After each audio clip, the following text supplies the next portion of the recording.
সকলকে অভিনন্দন এবং শুভেচ্ছা জানিয়ে আজকের ভিডিও শুরু করছি। আজকের ভিডিওর আমাদের মূল আলোচনা যে ষষ্ঠ গণবিজ্ঞপ্তির সুপারিশ নিয়ে যা জানালেন এনটিআরসি এর নতুন চেয়ারম্যান। আমাদের এনটিআরসি এর যে নতুন চেয়ারম্যান নিয়োগ হয়েছেন, এখন এখানে চেয়ারম্যান স্যার যে ষষ্ঠ গণবিজ্ঞপ্তির যে সুপারিশ, এই সুপারিশ নিয়ে উনি যে বিষয়টি জানিয়েছেন সে বিষয়টি আমরা আজকে আলোচনা করব। আর আলোচনা শুরু করার আগে আপনাদের কাছে আমার অনুরোধ, আপনারা যদি আমার ইউটিউব চ্যানেল নতুন হয়ে থাকেন অবশ্যই সাবস্ক্রাইব করবেন, কারণ প্রতিনিয়ত আমি আমার ইউটিউব চ্যানেলে এনটিআরসিএ এবং বিভিন্ন সরকারি চাকরির নিয়োগ বিজ্ঞপ্তি আলোচনা করে থাকি এবং প্রস্তুতিমূলক বিষয়ে আলোচনা করা হয়। বেসরকারি শিক্ষা প্রতিষ্ঠানে 1.5 লাখের বেশি শিক্ষক নিয়োগের সুপারিশ দ্রুত সময়ের মধ্যে করা হবে। আমরা আমাদের কাজ শেষ করেছি, বিষয়টি এখন টেলিটক দেখছে। টেলিটকের কাজ শেষ হওয়ার পরপরই নিয়োগ সুপারিশ করা হবে।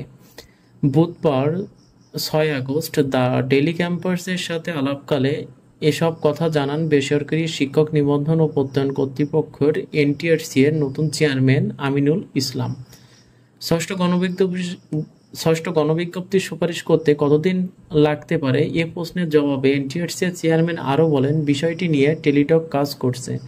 ষষ্ঠ গণবিজ্ঞপ্তির সুপারিশ করতে 5 থেকে 7 কর্মদিবস সময় লাগতে পারে। অর্থাৎ এখানে আমাদের যে আগামী যে সপ্তাহ আসছে, আমাদের কিন্তু আগামী সপ্তাহে দিকে কিন্তু আমাদের ষষ্ঠ গণবিজ্ঞপ্তির চূড়ান্ত সুপারিশ এটা কিন্তু হওয়ার সম্ভাবনা অনেক বেশি।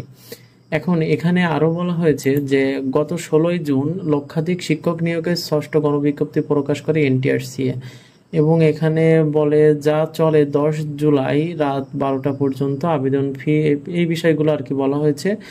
আর এখানে হচ্ছে এনটিআরসি সূত্রে জানা গেছে এই গণবিজ্ঞপ্তিতে, এখানে যে ষষ্ঠ গণবিজ্ঞপ্তিতে আবেদন পড়েছে কত 57,000-এর বেশি প্রার্থী আবেদন করেছেন।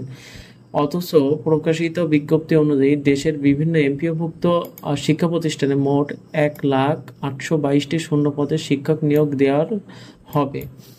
এর মধ্যে স্কুল ও কলেজে রয়েছে 46,211টি, মাদ্রাসায় হচ্ছে 53,501টি এবং কারিগরি ও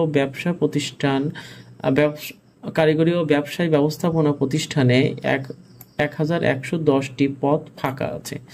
তো আমরা এই বিষয়গুলো একটু দেখতে পেলাম এবং সেই হিসাবে অর্ধেকের মতোই পদ ফাঁকাই থেকে যাবে। এখন আমাদের যে 19তম নিবন্ধনের যে সার্কুলার আসবে, এখানে কিন্তু বাকি পদগুলো কিন্তু এখানে যুক্ত হবে।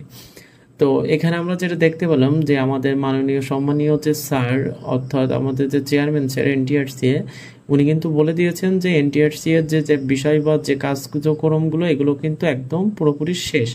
এখন টেলিটকের কাছে ওনারা সবকিছু হস্তান্তর করছেন। টেলিটক হচ্ছে রেজাল্ট প্রকাশ করার কাজ চলমান রয়েছে এবং 5 থেকে 7 কর্মদিবসের মধ্যে কিন্তু আমাদের যে চূড়ান্ত সুপারিশ এটা কিন্তু প্রকাশিত হবে। তো এতটুকুই ছিল আজকের মতো। আপনারা আমার ইউটিউব চ্যানেল নতুন হয়ে থাকলে অবশ্যই সাবস্ক্রাইব করবেন এবং ফেসবুক পেজ ফলো করে সাথে থাকবেন। ধন্যবাদ।